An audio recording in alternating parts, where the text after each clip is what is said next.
Oi, gente, tudo bom? Eu sou a professora Catiana, estudo no IFB, faço o curso de licenciatura em Biologia. Vou dar minha aula de parasitologia, escolhi o parasita Schistosoma amazoni, é um nome estranho mesmo, e apresenta, por conta do schistosoma, tem a doença esquistossomose, também um nome estranho, que a gente vai dar início explicando tudo isso mais na frente. Também, toda vez que eu faço uma aula, eu gosto de sempre mostrar as imagens e trazer para o aluno autista. Como eu já tive alunos autistas, eu sempre adapto minhas aulas para ele, com imagens, com letras legíveis, com bastante cor, e sempre para alunos autistas. E, gente, na parte das classes, dos filhos, a nossa classe aqui que a gente vai estudar é a Trematoda. A família dela é a Schistosomatidae, subfamília Schistosomatidae, os nomes são estranhos, tá, gente? E as espécies, como ela foi reconhecida primeiro na parte da África, eles achavam que só tinham dessa parte do continente. Então, se notou-se que existia também, que foi vista outras espécies em outros locais. E que essa nossa espécie aqui, que é a amazônia, foi também no Brasil, né? Então, assim, notou-se que tem mais outras espécies. E foram encontradas essas espécies, no caso a amazônia, a única no Brasil. Então, não era só na África, na África que tinha essa espécie. Aqui, um dos moços que foi um médico bem conhecido que ganhou também o nome dessa doença, que uma imagenzinha dela, mostrar um pouco, dá muito para ver resumido.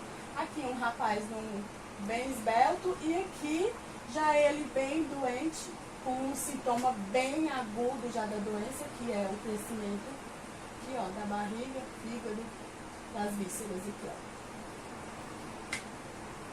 Aqui, como eu falei para vocês, no Brasil, a doença, ela é mais daquela parte, como é que eu posso falar? Uma parte pobre, da parte precária, daquela parte sem muito recursos, sem muito saneamento básico. Ela é da classe baixa mesmo. Então, ela tem vários outros nomes conhecidos popularmente, como xistossomose, os nomes são estranhos, tá, gente?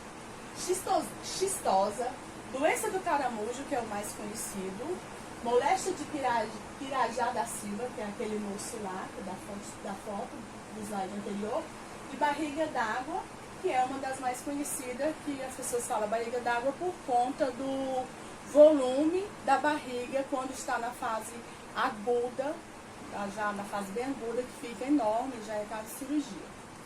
Também o que acontece? Aqui, o ciclo dela, ele faz um ciclo bem grande, ele tem que completar esse ciclo. E o ciclo aqui, ele precisa do caramujo. No caso aqui, esse caramujo é o de água doce.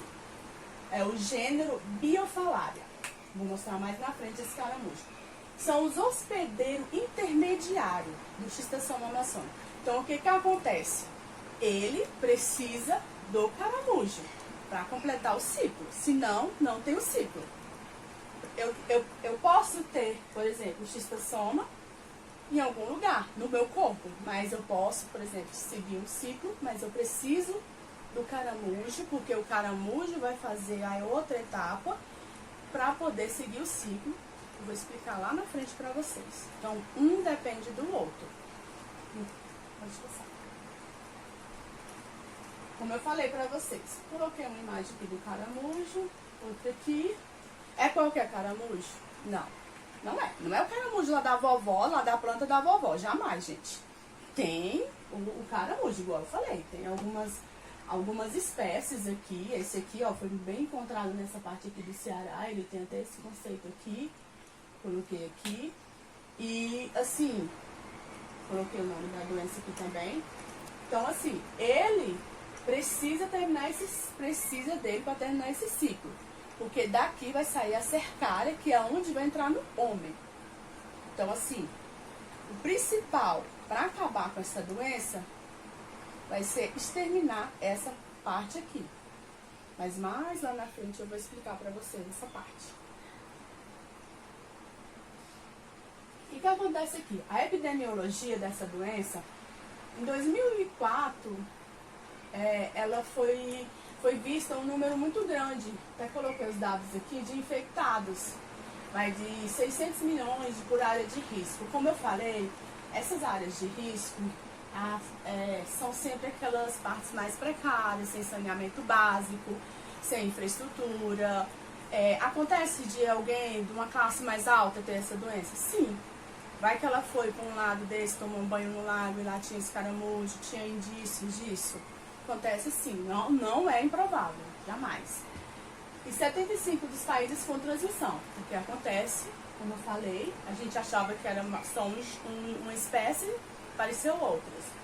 Outra coisa também, aqui no Brasil, 6 milhões de infectados. Vocês sabem que o Brasil ainda tem muita classe bem precária, tem muita gente ainda vivendo em sistemas bem precários na Amazonas, nessas partes mais litorâneas, no norte, até mesmo no nordeste, em casas de palafita e muitas coisas assim. Então essas pessoas, elas estão ainda muito sujeitas a essas doenças. Coloquei aqui o Paraná, que foi um estado que apareceu em inúmeros casos, ainda aparece muito, e aqui, ó, só para vocês terem noção da quantidade de internações e a quantidade de óbitos que ainda acontece. Eu peguei esses dados, eles são antigos, mas existem muitos outros dados bem mais recentes, que essa doença ainda está bem recente. E é uma coisa básica, que é saneamento e educação. Educação básica de saneamento, conhecimento. Deixa eu passar. Como eu falei, a gente achava que era uma espécie. Aqui são outros países, né, onde apresentam as espécies. E aqui, ó, os lugares, ó, a parte aqui, ó, do Nordeste, onde surgiu mais das espécies. São assim, boa parte das partes mais precárias aqui, ó. Olha aqui, essas partes mais litorâneas. Aqui é o nosso quadradinho, ó. Ela vem aparecer aqui. Não tem muito, ó, do nosso caso. Mas olha a quantidade aqui nessas outras partes. Como é? Só pra você ter os focos de isolamento, as médias epidemicidas e as altas epidemicidades. Bem bastante ainda. Foco bem grande ainda. E aqui, como eu vou falar, né? Mais na frente eu vou falar da morfologia dela, mas eu preciso falar um pouco sobre a transmissão. Como eu vou falar dessa transmissão? A transmissão dela é através da penetração ativa das cercárias na pele e mucosas. As áreas mais atingidas, como eu falei, são pés e pernas. Os locais de transmissão aqui são o quê? Valas de irrigações, canais, né, açudes, que essas pessoas que moram em lugares precários ainda tomam banho de açude, às vezes não tem banheiro em casa, vão tomar banho no rio, no laguinho, os pescadores que tem que estar todo dia pescando e não tem, não é todo lugar que está 100%, pequenos córregos, então é isso. Então assim, essa é o meio de transmissão, a pessoa está lá, às vezes até no lazer dela, ela não vai saber que o caramujo está lá e que é o infectado, que vai ser infectado. Então ela está lá correndo o risco dela. Aí mais na frente eu vou explicar a morfologia para vocês entenderem aqui, ó, como a cercária. Vou dar início à morfologia deles. Então, eles aqui, eles têm os dois sexos, lógico, não, tem os dois sexos, né? O macho, aqui eu vou mostrar na outra imagem, a fêmea. Então, assim, o que acontece? Acontece sexo entre eles. E como a morfologia deles aqui, ó, eles são pequenininhos, 1 centímetro. O macho aqui, ó, tem essa cor esbranquiçada, feia mesmo, e ele é recoberto por esse tegumento aqui, ó, cheio de projeções, ó, não sei se dá pra vocês verem, tem uns tipos pigmentos assim, ó, ondulado, que são chamados tubérculos. Essas extremidades dele, ó, que ele tem duas extremidades. Essa primeira aqui, que é a ventosa oral, e essa segunda ventosa aqui, que é a ventosa central. E ele tem essa abertura aqui, ó. Essa abertura aqui, que é o canal ginecóforo. Esse canal ginecóforo, que é o que eu vou explicar mais na frente, como eu falei que tem o macho e a fêmea entra aqui, ó, nesse canalzinho, ela se encaixa aqui dentro, na hora da cópula, para fazer os filhotinhos dele. Mais na frente eu vou explicar. E nesse canal tem de 7 a 9 massas testiculares. Então eles têm um organismo, dentro deles, os organismos deles são bem complexos nessa parte aí, viu? Pode passar. Aqui, ó, como vocês viram que o macho tem a fenda lá pra fêmea entrar, a fêmea ela é mais esbelta. Menos mal, né? Fitness. E ela é maiorzinha um pouquinho, ó, ela é 1,5 centímetro. A cor dela já é mais escura, ela vai esse tom aqui, ó, meio rosado aqui, ó. Um pouquinho, o tegumento dela é liso, não tem aquele negócio assim vistoso. Ela tem uma ventosa oral, não dá pra ver direito. Também tem vulva, tem útero e ovário. Por quê? Porque ela precisa gerar os filhinhos, igual eu falei, vai ter ovos. As glândulas vitelogênicas e vitelinos. E o seco. Então, assim, eles são são vermes que são bem complexos nele por conta do acasalamento. Como é que eu posso falar? Acasalamento não. Cópula.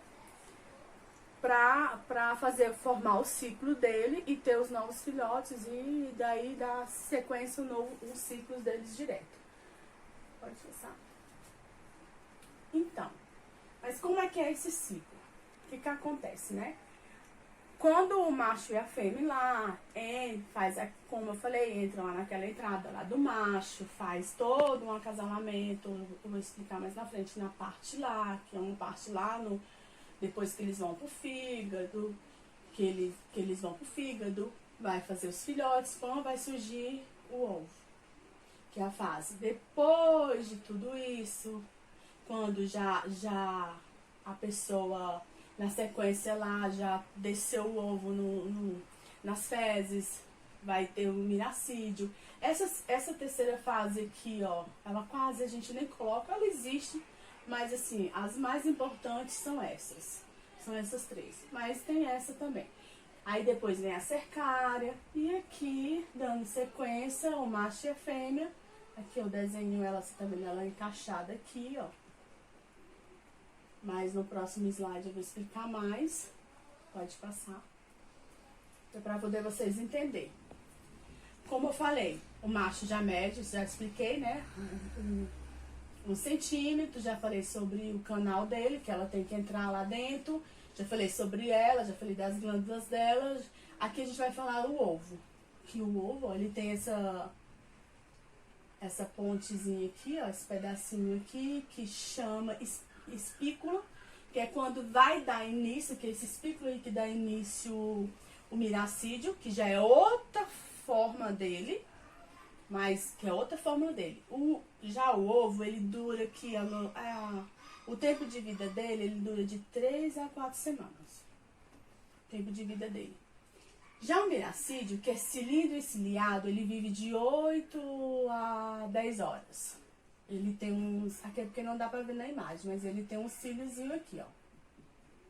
Que é porque ele já vai ficar na água e ele já vai ter que nadar à procura do caramujo, que é ele que vai ter uma atração. O caramujo vai estar no lugar e ele vai sentir uma atração e vai atrás do caramujo para terminar o ciclo dele lá dentro do caramujo. E já quando ele encontra o caramujo, lá dentro ele vira a cercária, que possui 2 ventosas, que é danada, aqui ó, um corpo e uma cauda, e vive depois que sai do caramujo, que ela depois que ele entra no caramujo, ela vira a cercária, vive de 8 a 12 horas na água. Olha o tempo pequeno. Porém, nesse tempo, ela tem que correr para achar a pessoa para ela seguir o ciclo dela.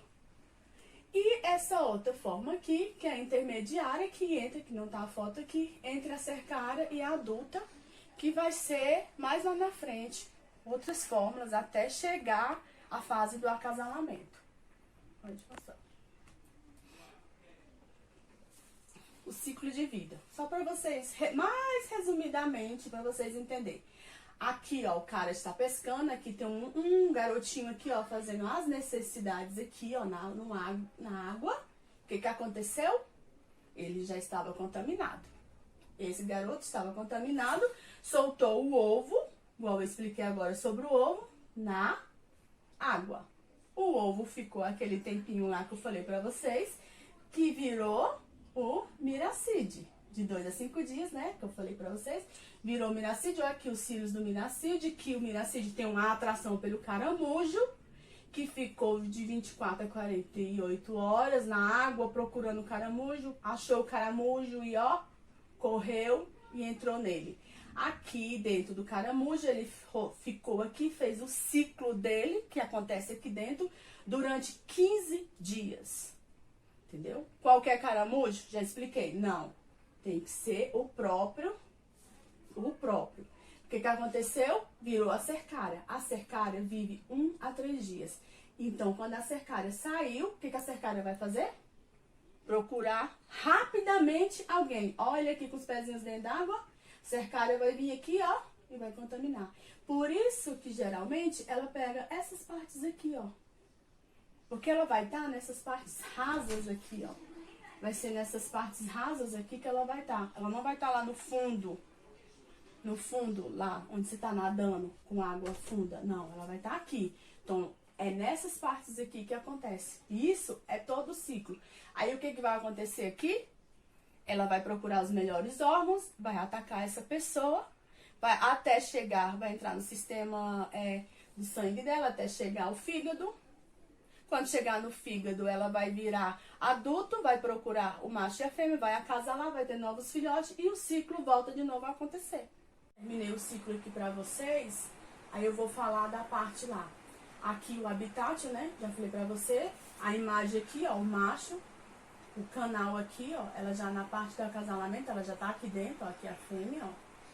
Então, ó, como eu falei, eles vão lá pro sistema porta-hepático, que eles vão pro fígado lá.